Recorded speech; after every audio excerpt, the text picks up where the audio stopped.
Selama kami hidup, kami mau menyembah-Mu Tuhan. Kalau ku hidup bagimu, hatiku tetap menyembah-Mu. Dunia tak bisa menjauhkanku dari kasih-Mu.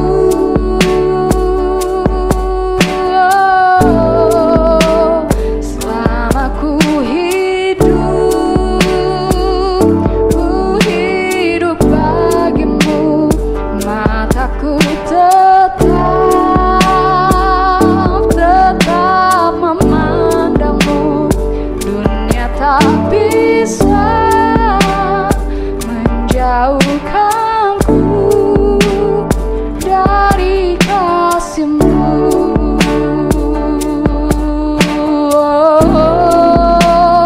Kalau ku hidup bagimu, hatiku tetap menyembah-Mu. Dunia tak bisa menjauhkanku dari kasih-Mu.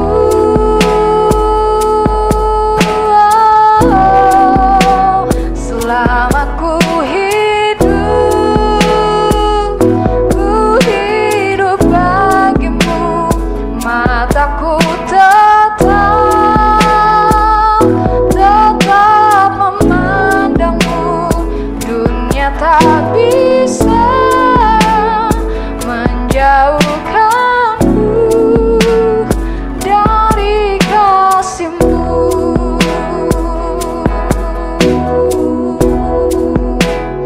Dunia tak bisa menjauhkanku dari kasih-Mu.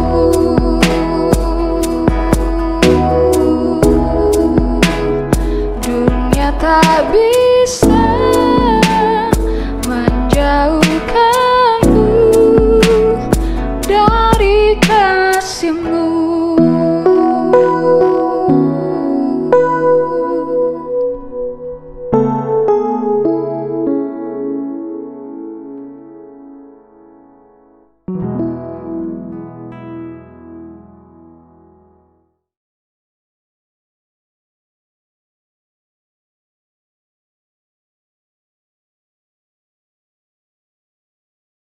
Shalom semua. Pada Voice of Pentecost kali ini kita akan membahas mengenai apakah orang yang belum dibaptis Roh Kudus dapat dipakai oleh Tuhan. Bunda Teresa adalah seorang biarawati Katolik Roma yang menggoncang dunia karena pelayanannya terhadap kaum papa yang terpinggirkan karena penyakit kusta, AIDS, dan TBC. Bahkan dunia pun mengakui pelayanannya dengan menyematkan hadiah Nobel Perdamaian di tahun 1979. Martin Luther, seorang reformator gereja yang menggoncang keadaan gereja yang kelam pada masanya. Adapun Billy Graham, seorang penginjil dari Amerika Serikat yang saat mengadakan KKR dapat mengundang jutaan orang. Bahkan beliau dianggap sebagai salah satu pemimpin Kristen paling berpengaruh di abad ke-20 ini.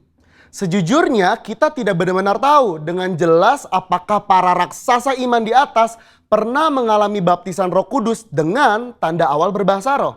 Sejarah pun tidak pernah mencatatnya. Maka timbullah pertanyaan, mengapa perlu seseorang dibaptis dengan Roh Kudus dengan tanda awal berbahasa roh? Jika seseorang yang belum pernah dibaptis Roh Kudus atau mungkin sudah pernah, tapi tidak secara nyata menunjukkannya seperti para tokoh tersebut, tetap dipakai Tuhan secara dahsyat. Pengakuan Iman GBI berkata bahwa baptisan Roh Kudus adalah karunia Tuhan untuk semua orang yang telah disucikan hatinya. Tanda awal baptisan Roh Kudus adalah berkata-kata dengan bahasa roh, sebagaimana diilhamkan oleh Roh Kudus.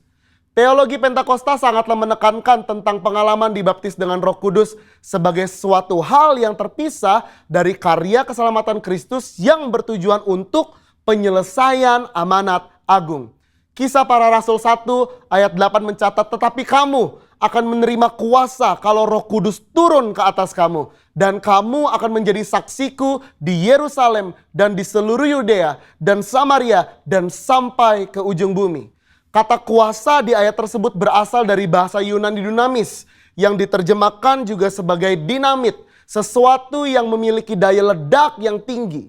Dengan kata lain, kuasa ini adalah kuasa yang sangat besar, yang dimana dengan kuasa ini amanat agung Tuhan Yesus pasti terselesaikan. Sangatlah menarik untuk disimak bahwa sesaat sebelum Tuhan Yesus terangkat ke surga, ia berpesan agar para murid tidak meninggalkan Yerusalem dan menyuruh mereka tinggal di sana sambil menantikan janji Bapa. Apakah janji Bapa yang dimaksud tersebut? Janji Bapa yang dimaksud Tuhan Yesus adalah bahwa para murid akan dibaptis dengan Roh Kudus. Poin penting untuk kita garis bawahi di sini adalah bahwa baptisan Roh Kudus adalah janji Bapa untuk semua orang percaya. Selanjutnya di Kisah Para Rasul pasal kedua adalah peristiwa turunnya Roh Kudus ke atas para rasul, yang lebih kita kenal dengan peristiwa Pentakosta, di mana para rasul mulai berkata-kata dengan bahasa-bahasa lain, seperti yang diberikan oleh Roh itu kepada mereka untuk mengatakannya. Dari sini dapat kita lihat bahwa janji Bapa tentang baptisan Roh Kudus selalu disertai dengan pengalaman karunia berbahasa roh. Dari peristiwa tersebut kita melihat dengan jelas bahwa ada perbedaan antara menerima Roh Kudus dengan dipenuhi Roh Kudus atau dibaptis dengan Roh Kudus. Setiap orang yang telah menerima Yesus sebagai Tuhan dan Juru Selamat, maka Roh Kudus berdiam di dalam dirinya. Bapa memberikan Roh Kudus di dalam hati kita sebagai jaminan dari semua yang telah disediakan untuk kita, yaitu anugerah keselamatan. Rasul Paulus pun menjelaskan di dalam 1 Korintus 6 ayat 19. Atau tidak tahukah kamu bahwa tubuhmu adalah bait Roh Kudus yang diam di dalam kamu? Roh Kudus yang kamu peroleh dari Allah, dan bahwa kamu bukan milik kamu sendiri. Keberdiaman Roh Kudus di dalam hidup orang percaya memampukan seseorang untuk memiliki hidup yang menghasilkan buah roh. Namun, seseorang yang telah dibaptis dengan Roh Kudus akan memiliki kuasa untuk menyelesaikan amanat agung sesuai yang tertulis di dalam Kisah Para Rasul pasal 1 dan 2. Dalam hal ini kita melihat bahwa baptisan Roh Kudus berfungsi secara eksternal. Alkitab juga mencatat dampak-dampak daripada baptisan Roh Kudus secara internal, antara lain sebagai berikut. Yang pertama, baptisan Roh Kudus mengubah kehidupan doa kita. Roma 8 ayat 26 sampai 27. Yang kedua, baptisan Roh Kudus membangun iman kita. 1 Korintus 14 ayat 4a. Yang ketiga, baptisan Roh Kudus menyempurnakan pujian dan penyembahan kita. 1 Korintus 14 ayat 15. Dan yang keempat, baptisan Roh Kudus meningkatkan kepekaan rohani kita. 1 Korintus 14 ayat 2. Robert P. Mencius, seorang hamba Tuhan dan juga seorang penulis, memaparkan di dalam salah satu bukunya yang berjudul Speaking in Tongues, bahwa tanda kedewasaan Kristen tidak diukur dengan sudah atau belum mengalami baptisan roh, melainkan diukur dari hidup yang menghasilkan buah roh. Di mana hal ini juga menjadi bagian dari proses pengudusan atau sanctification. Akan tetapi perlu dimengerti bahwa di satu sisi adalah mungkin bagi seseorang untuk mengalami kuasa Roh Kudus tanpa berbahasa roh. Namun hal ini bukanlah pengalaman Alkitab yang utuh sebagaimana tertulis di Kisah Para Rasul pasal 1 dan 2. Dari penjelasan tersebut maka dapat disimpulkan bahwa meskipun seseorang belum dibaptis Roh Kudus, ia dapat dipakai Tuhan secara dahsyat. Namun pengalaman baptisan Roh Kudus membuat orang percaya dapat melayani tubuh Kristus dengan lebih maksimal. Jikalau Alkitab menuliskan adanya pengalaman kepenuhan Roh Kudus dengan tanda awal berkata-kata dengan bahasa roh, mengapakah kita tidak merindukannya? Saudara, untuk penjelasan lebih lengkapnya dari tim teologi kami, jangan lupa buka link yang ada di atas atau scan QR Code yang tersedia. Salam integritas. Tuhan Yesus memberkati.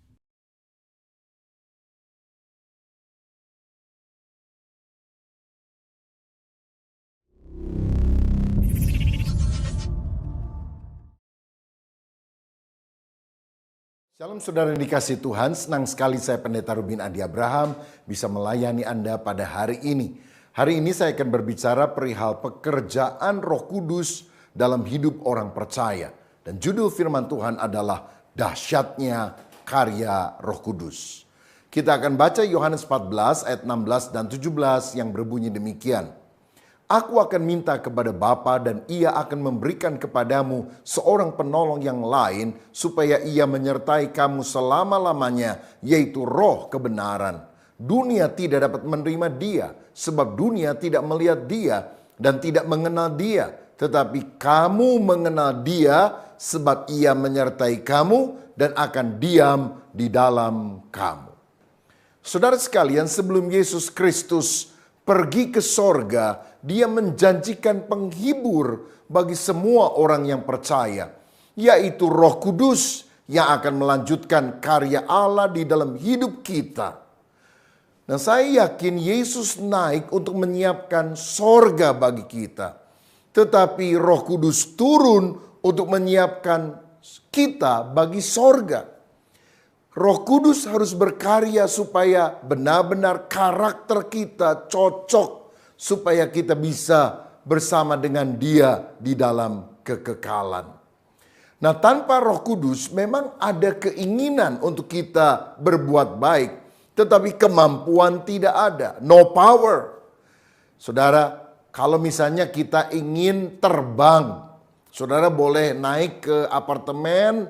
Lalu berada di lantai yang paling tinggi. Lalu kemudian saudara coba mengepakkan tanganmu. Lalu kemudian saudara terjun, pasti mati. Kenapa? Kenapa kita tidak mungkin terbang? Karena kita tahu ada hukum Allah yang disebut gravitasi yang menyebabkan apapun yang ada di atas akan jatuh ke bawah. Nah, hukum dosa juga seperti itu. Kita ingin mencapai tempat yang luhur, tinggi, kudus, tapi kita selalu jatuh di dalam dosa. Tetapi ada satu hukum lain yang disebut hukum aerodinamika. Dan itulah prinsip yang digunakan di dalam pesawat terbang. Dengan mesin jet dia akan membawa pesawat terbang yang berat itu. Dengan banyak penumpang untuk terbang berjam-jam sampai kepada tujuan dan tidak jatuh. Karena hukum aerodinamika menentang hukum gravitasi. Saya percaya kalau kita hidup di dalam kekuatan diri sendiri, kita pasti jatuh di dalam dosa. Tapi kalau kita mengandalkan Roh Kudus, dahsyatnya kuasa Roh Kudus, kita akan alami untuk hidup yang berkemenangan. Nah, di dalam kitab Roma pasal yang ke-8, Rasul Paulus menyebutkan ada 4 akibat bila kita hidup dikuasai oleh Roh Kudus. Dan ini doa saya supaya kita benar-benar hidup dipimpin oleh Roh Kudus. Yang pertama, Roh Kudus membebaskan kita dari hukuman dosa. Dalam Roma 8 ayat 1 dan 2 dikatakan demikianlah sekarang tidak ada penghukuman bagi mereka yang ada di dalam Kristus. Roh yang memberi hidup telah memerdekakan kamu dalam Kristus dari hukum dosa dan hukum maut. Dari ayat ini kita mengetahui sebetulnya ada 3 kondisi dari orang yang belum percaya kepada Kristus di mana Roh Kudus belum tinggal di dalam hidupnya.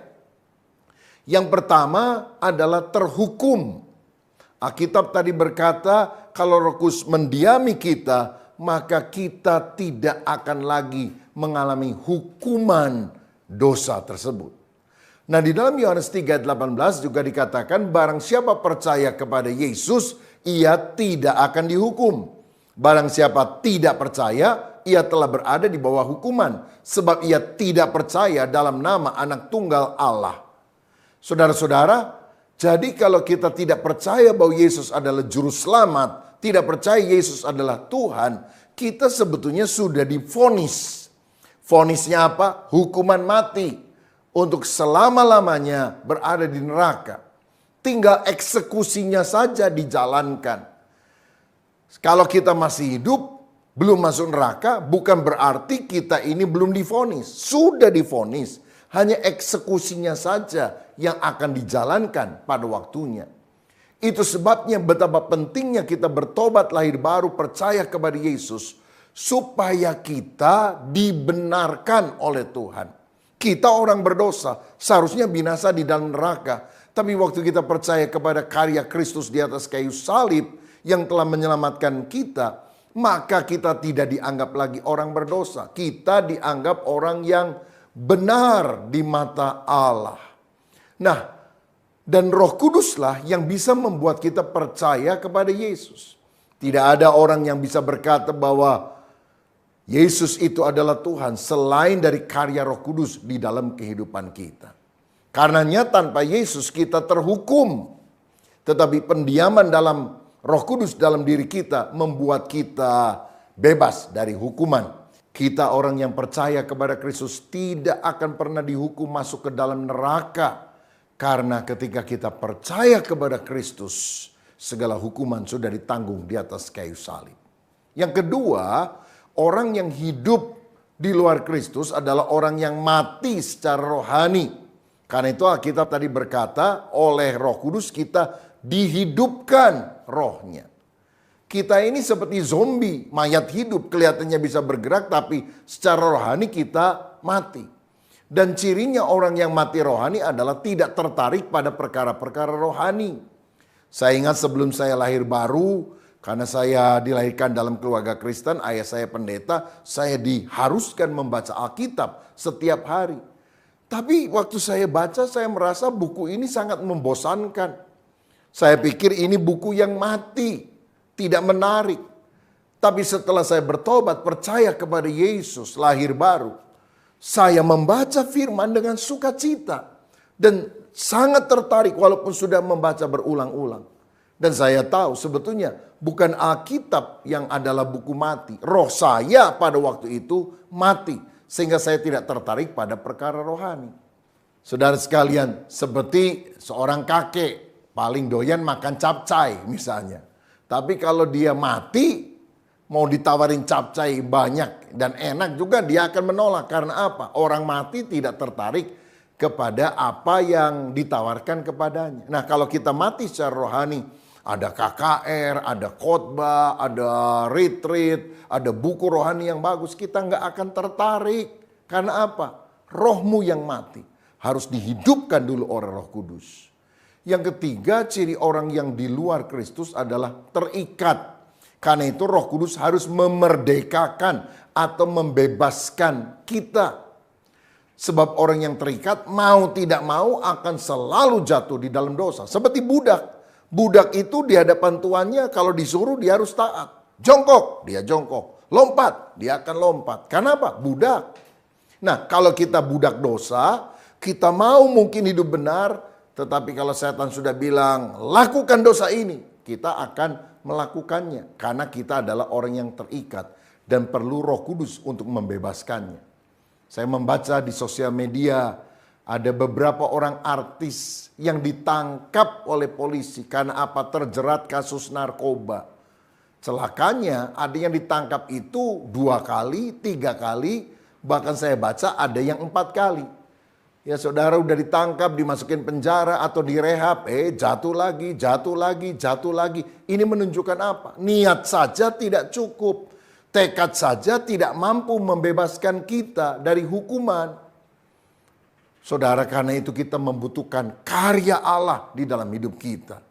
Nah, kalau saudara hidup di dalam Roh Kudus, kita bukan cuma mau, tapi kita dimampukan. Mungkin ada di antara saudara yang selama ini terikat misalnya oleh rokok atau perjudian. Oh, saudara udah bilang, saya nggak mau ngerokok lagi, saya nggak mau judi lagi. Ternyata kebobolan juga. Kenapa? Agama mungkin mengajarkan hal yang baik, tapi tidak memberikan kuasa kepada kita untuk bisa melakukan apa yang baik itu. Hanya pendiaman Roh Kudus dalam hidup kita yang membuat kita mampu. Nah, dalam Galatia 5 ayat 19-21 dikatakan perbuatan daging telah nyata, yaitu percabulan, kecemaran, hawa nafsu, penyembahan berhala, sihir, perseteruan, perselisihan, iri hati, amarah, kepentingan diri sendiri, percideraan, roh pemecah, kedengkian, kemabukan, pesta pora, dan sebagainya. Terhadap semuanya itu kuperingatkan kamu seperti yang telah kubuat dahulu, bahwa barang siapa melakukan hal-hal yang demikian, ia tidak akan mendapat bagian dalam kerajaan Allah. Nah, yang pertama kita melihat perbuatan daging itu mencakup dosa seksual. Yang disebutkan tadi adalah percabulan, kecemaran, dan hawa nafsu. Orang kalau tidak dipimpin oleh Roh Kudus akan selalu jatuh pada dosa semacam ini.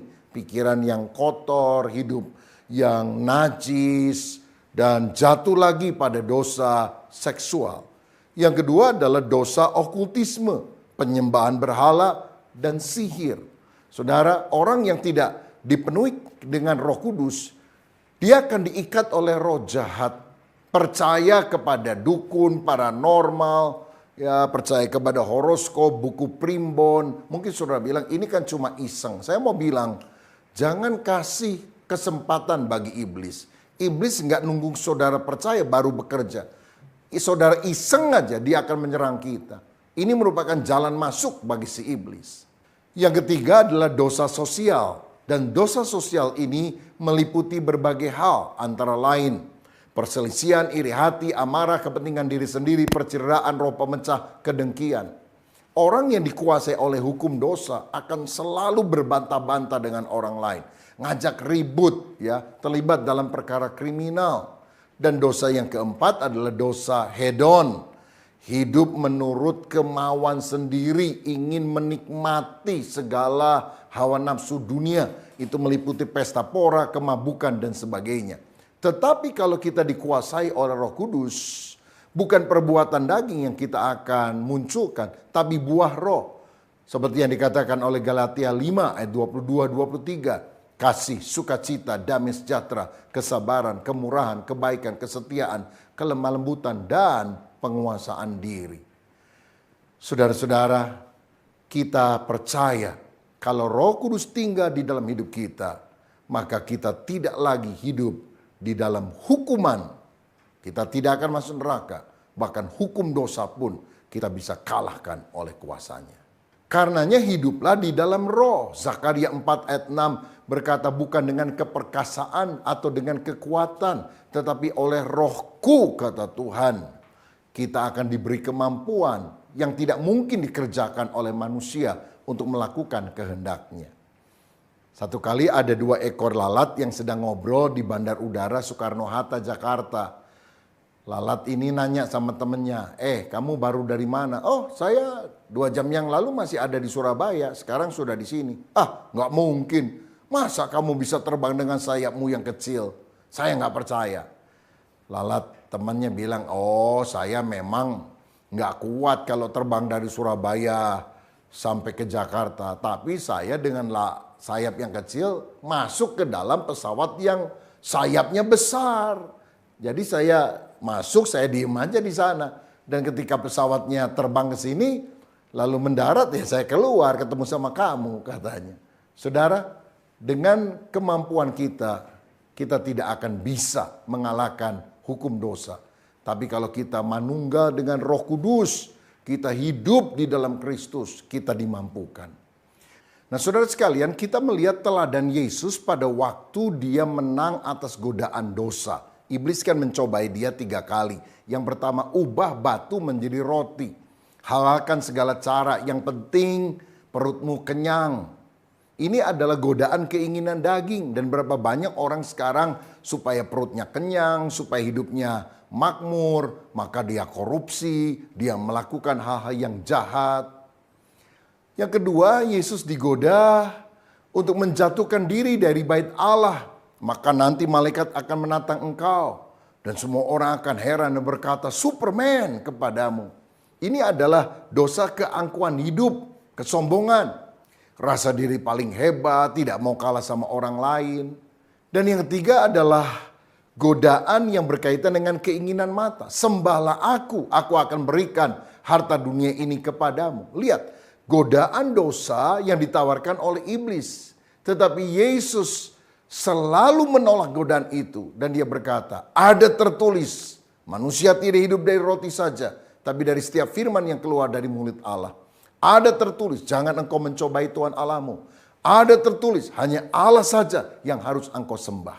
Nah ketika kita taat pada kehendak Allah dan juga firman-Nya, godaan apapun, keinginan daging, keangkuhan hidup maupun keinginan mata, pasti kita bisa kalahkan oleh kuasa Roh Kudus.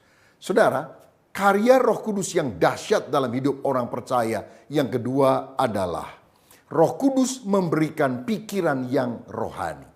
Dalam Roma pasal 8 ayat 5 dikatakan sebab mereka yang hidup menurut daging memikirkan hal-hal yang dari daging. Mereka yang hidup menurut roh memikirkan hal-hal yang dari roh.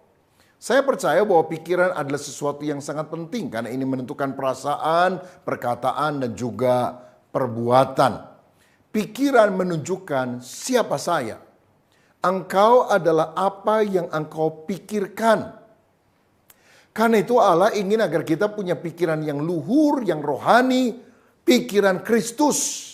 Kolose 3 ayat 1 dan 2 berkata, karena itu kalau kamu dibangkitkan bersama dengan Kristus, carilah perkara yang di atas, di mana Kristus ada, duduk di sebelah kanan Allah. Pikirkanlah perkara yang di atas, bukan yang di bumi.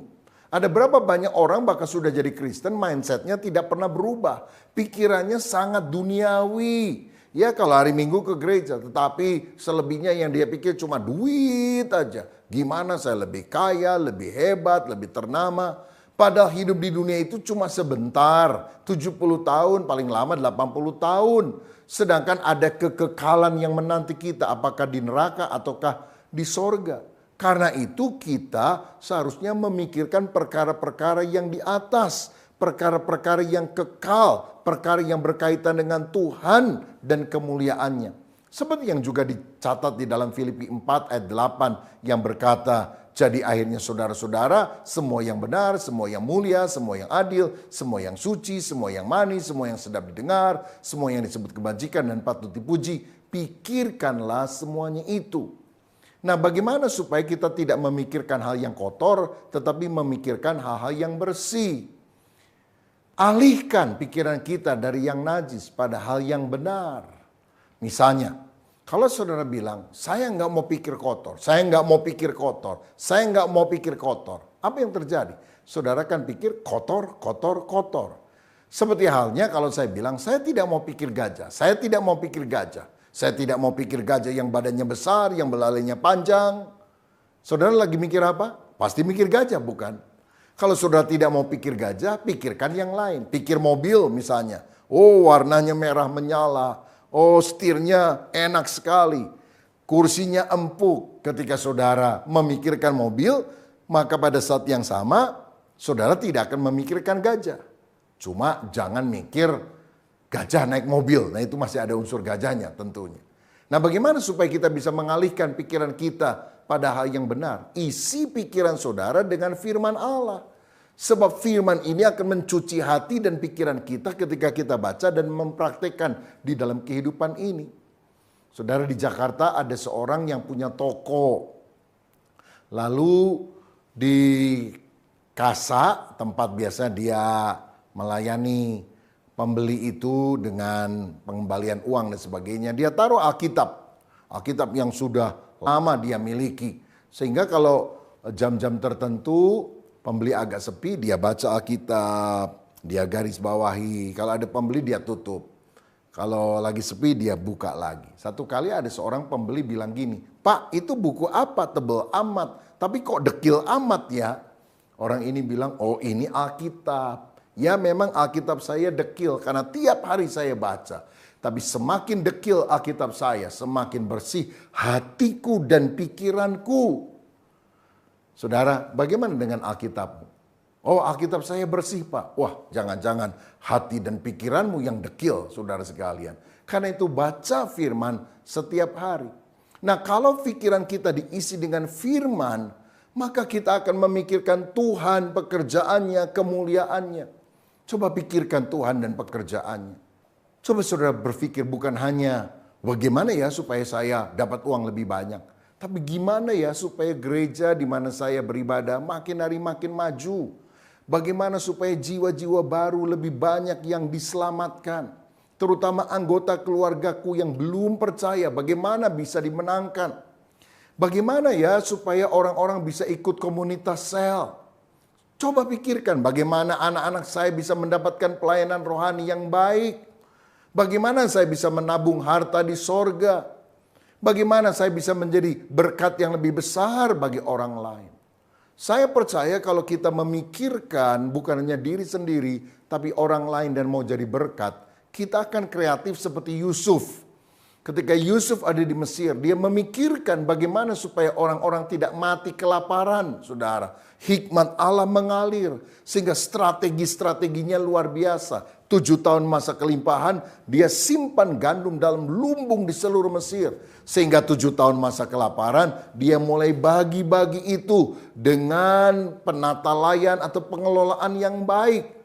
Orang yang tidak hanya memikirkan untuk keuntungan diri saja, tapi memikirkan kemuliaan Tuhan dan menjadi berkat bagi orang banyak. Kreativitas Tuhan akan berikan melalui pikiranmu. Saudara, andalkan Roh Kudus. Roh Kudus akan memberikan terobosan, hikmat di dalam pemikiran saudara. Sehingga ada keberuntungan, kemenangan, berkat rohani dan jasmani yang saudara akan dapatkan. Puji Tuhan. Yang ketiga, karya Roh Kudus yang dahsyat dalam hidup orang percaya adalah Roh Kudus memberikan damai sejahtera di dalam hati. Dalam Roma 8 ayat 6 dikatakan, karena keinginan daging adalah maut, tetapi keinginan roh adalah hidup dan damai sejahtera. Ingat ke saudara ketika Rasul Paulus dan Silas memberitakan Injil di Filipi, ternyata mereka ditangkap, dimasukkan di dalam penjara. Tapi mereka tidak panik, mereka tidak menyesali diri. Kisah Rasul 16 mencatat mereka justru menyanyikan lagu puji-pujian kepada Tuhan. Sehingga gempa terjadi dan mereka bisa menginjili kepala penjara sehingga mereka bertobat.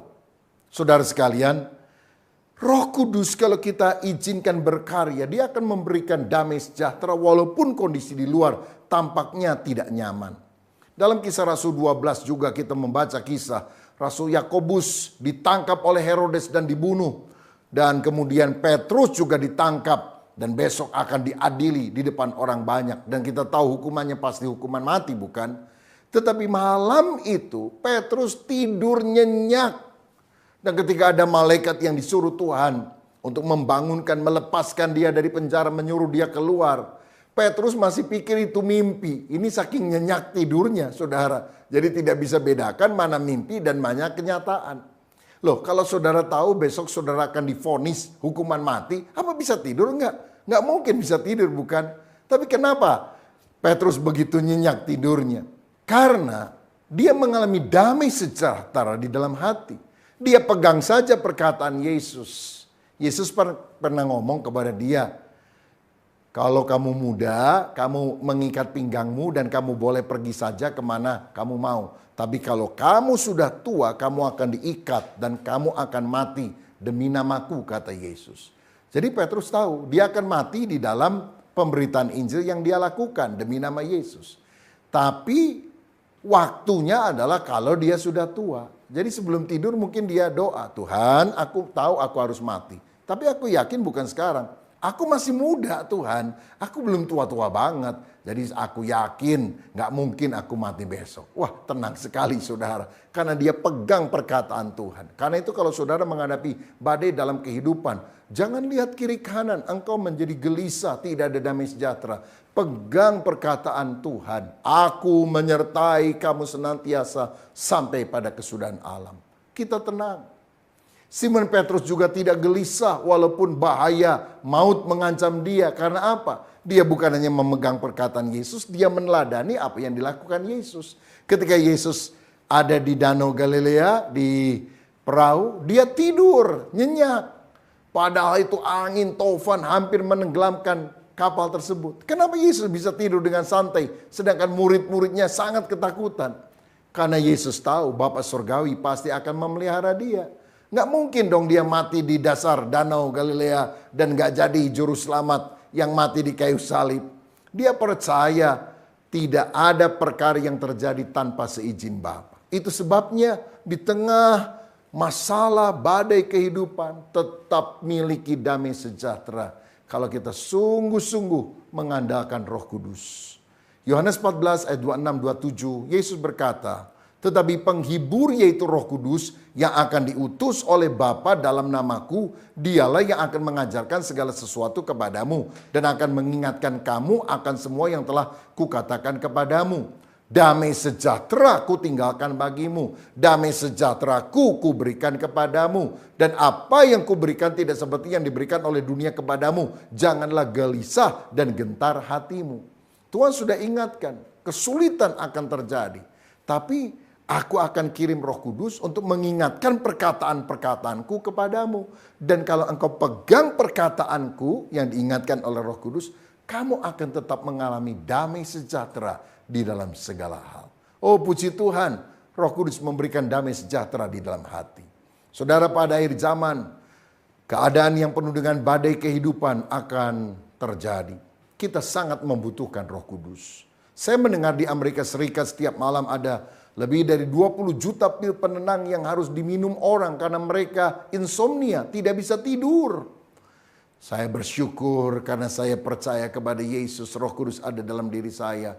Kalau saya naik mobil, misalnya mau pelayanan keluar kota, nggak lama sudah tertidur. Pulang juga saudara, habis pelayanan capek, masuk mobil bisa tidur dengan nyenyak. Apalagi di kasur yang empuk saudara. Yang penting damai sejahtera, nggak usah ketakutan.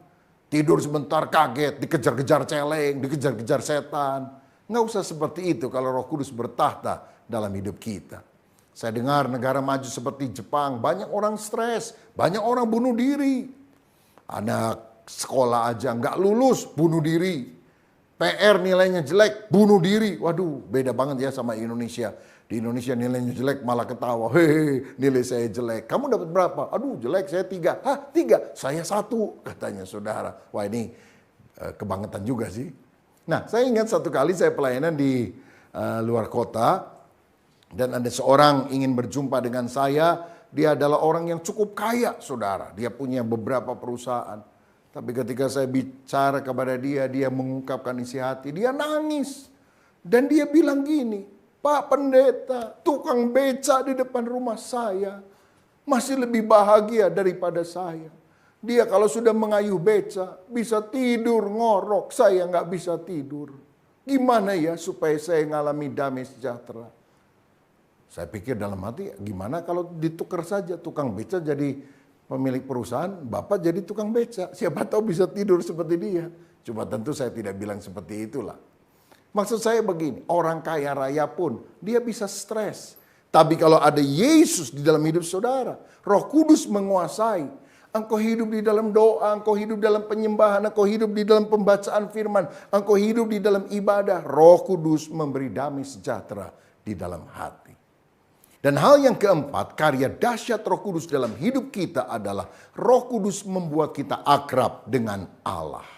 Dalam Roma 8 ayat 15 dan 16 dikatakan, sebab kamu tidak menerima roh perbudakan yang membuat kamu menjadi takut lagi, tetapi kamu telah menerima roh yang menjadikan kamu anak Allah. Oleh roh itu kita berseru, ya Aba, ya Bapa. Roh itu bersaksi bersama-sama dengan roh kita bahwa kita adalah anak-anak Allah. Saudara, ada banyak orang beribadah datang ke gereja karena takut bangkrut. Ke gereja lo, kalau nggak bangkrut lo. Sehingga dia datang itu dengan ketakutan supaya tidak dihukum oleh Tuhan. Tidak ada keakraban. Tapi kalau Roh Kudus tinggal dalam hidup saudara, Allah akan engkau rasakan sebagai Bapa. Kita adalah anak-anaknya. Ini menunjukkan ada kemesraan, ada persekutuan yang manis. Yesus kan pernah mengajari kita doa Bapa kami. Panggil Allah sebagai Bapa. Itu bukan formalitas. Bapa kami yang di sorga, dikuduskanlah namamu. Coba kalau anakmu di rumah ketok kamar pagi-pagi sebelum ke sekolah. Dan dia doa, Bapa kami yang ada di dalam kamar, dipermuliakanlah namamu. Izinkan aku pergi ke sekolah pada hari ini. Dijitak sama bapaknya, ngapain lu? Ini menunjukkan sebuah kedekatan hubungan, kemesraan. Bukan doa yang formal. Saudara, kalau kita penuh dengan Roh Kudus, kita akan merasa Allah begitu dekat. Allah itu bisa berkomunikasi dengan kita. Dia bisa bicara di hati nurani kita. Dia bisa bicara waktu kita membaca Alkitab. Dan sepertinya ayat itu berbicara secara khusus bagi kita. Itu karena karya Roh Kudus. Dalam Yohanes 15 ayat 15, Yesus berkata, aku tidak menyebut kamu lagi hamba, sebab hamba tidak tahu apa yang diperbuat oleh tuannya. Tetapi aku menyebut kamu sahabat, Karena aku telah memberitahukan kepada kamu segala sesuatu yang telah kudengar dari Bapakku. Kita bukan hanya hamba Tuhan. Kita ini adalah temannya Tuhan, sahabatnya Tuhan. I am a friend of God. Hamba tidak diberitahu rahasia hati. Tapi teman itu suka curhat. Dan Tuhan kalau menjadi teman kita, dia akan mencurahkan isi hatinya, menceritakan rahasia-rahasianya kepada kita. Sehingga kita tahu pikirannya, kita tahu apa rencana dan maksudnya. Itu sebabnya saudara sekalian, kalau kita berdoa, jalin keintiman dengan Tuhan. Bukan cuma minta berkat, minta ini, minta itu. Tapi sungguh-sungguh akrab dengan Dia. Saya lihat orang-orang yang dipakai Tuhan luar biasa itu punya keakraban, persekutuan. Dia bisa berdoa bahkan berjam-jam dengan Tuhan. Pendeta Choi Yonggi yang dipercayakan mengembalakan gereja terbesar di seluruh dunia di Korea Selatan. Itu pernah bersaksi rata-rata dia doa setiap hari 3 jam. Oh, bayangkan saudara. Saya pernah ketemu dengan hamba Tuhan senior sekarang sudah bersama dengan Tuhan, Bapak Pendeta Ishak Liu dari Surabaya. Dan waktu saya ketemu saya tanya, Om doa berapa lama setiap hari? 6 jam. Wow, 6 jam? Iya katanya. Saya doa 2 jam pagi, 2 jam siang, 2 jam malam. Lalu saya tanya, gimana caranya bisa doa begitu lama dan panjang? Dia menjawab, doa itu mesti sedikit meminta, banyak menyembah. Ini kuncinya. Doa itu bukan cuma minta-minta, tapi menjalin keakraban dengan Tuhan. Cuma nyembah, haleluya, Engkau baik, luar biasa. Engkau mengasihi aku juga mengasihimu Tuhan. Oh, seperti orang pacaran berkasih-kasihan, itu ngobrol berjam-jam gak kerasa. Karena apa? Hati yang saling mencintai. Nah, Roh Kuduslah yang akan membuat kita dekat dengan Tuhan. Saya punya opa, dia punya kehidupan doa yang sangat teratur. Dia selalu doa rata-rata 15 menit lah setiap kali doanya. Tapi dia selalu doa tiap hari mulai dari jam 6 pagi, lalu kemudian jam 9, lalu jam 12, lalu jam 3, lalu jam 6 sore, lalu jam 9 malam. Begitu terus. Dan anak-anaknya banyak yang jadi hamba Tuhan. Cucu-cucunya banyak yang jadi hamba Tuhan juga termasuk saya. Saudara, tapi saya tidak bisa membanggakan diri. Karena apa? Ada orang yang menabur kehidupan rohani di dalam doa. Dan Tuhan memberikan kasih karunia kepada keluarga kami. Saudara, maukah engkau menjalin keintiman dengan Tuhan? Dengan banyak berdoa, merenungkan firman-Nya. Dan itu akan terjadi kalau Roh Kudus menguasai hidup saudara. Siapa di antara saudara yang mau berkata, Roh Kudus, biar aku menang atas setiap keinginan daging. Biar aku berkemenangan dan punya pikiran-pikiran rohani. Bukan pikiran-pikiran yang duniawi. Roh Kudus, saya juga ingin mengalami damai sejahtera di tengah dunia yang bergejolak ini. Dan aku juga ingin intim dengan Engkau. Memanggil Engkau sebagai Bapa. Kalau itu kerinduanmu, mari kita berdoa bersama. Bapa, terima kasih. Kami sangat membutuhkan Roh Kudus. Dan kami percaya kalau saat ini Roh Kudus menguasai hidup kami, karya yang dahsyat akan terjadi dalam hidup kami. Karena itu kami membuka hati dalam nama Yesus. Terimalah karya Roh Kudus. Terimalah kehadiran Roh Kudus. Dan kami yakin kalau kami taat kepada Roh Kudus, ada kemenangan dalam hidup kami selamanya. Dalam nama Yesus kami berdoa. Haleluya. Amin. Salam sehati. Tuhan Yesus memberkati. Bapak Ibu yang dikasihi, sebelum kita mengakhiri ibadah kita pagi hari ini, mari kita tundukkan kepala, kita berdoa syafaat. Bapa, kami mengucap syukur untuk pesan firman Tuhan pada pagi hari ini. Kami berdoa, biar Roh Kudus menerangi seluruh jemaat-Mu, memberikan pencerahan, supaya kami memiliki beban untuk menggenapi amanat agung. Berkati seluruh jemaat Tuhan, dimanapun mereka berada. Kami berdoa juga bagi Negeri kami Indonesia, bangsa kami Indonesia. Kami serahkan Indonesia ke dalam tangan-Mu. Tuhan pelihara bangsa kami supaya tetap aman. Jauhkan dari segala malapetaka dan bencana. Juga Tuhan pelihara bangsa kami, jauhkan daripada resesi ekonomi dan krisis sosial. Kami berdoa buat Bapak Presiden, Wakil Presiden, seluruh pembantunya, aparat TNI dan Polri. Tuhan pakai semua akan para pemimpin kami. Engkau memberikan hikmat untuk menjalankan negeri ini dengan baik dan benar. Terima kasih Tuhan, kami berdoa juga bagi para pemimpin rohani, bapak-bapak rohani kami, kepada Gembala Pembina kami, Pendeta Insinyur Niko Nyotoro Harjo bersama wakil-wakilnya. Bagi Gembala Royon kami, Pendeta Wiweko Mulyono, Tuhan kami berdoa biar kasih karunia Tuhan menyertai mereka. Pemeliharaan Tuhan ada atas para pemimpin rohani kami. Tak lupa kami juga berdoa bagi seluruh jemaat Tuhan.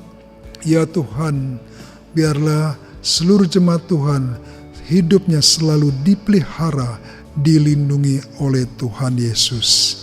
Jemaat yang dikasihi Tuhan, mari kita angkat tangan kita buka hati kita untuk siap menerima berkat Tuhan.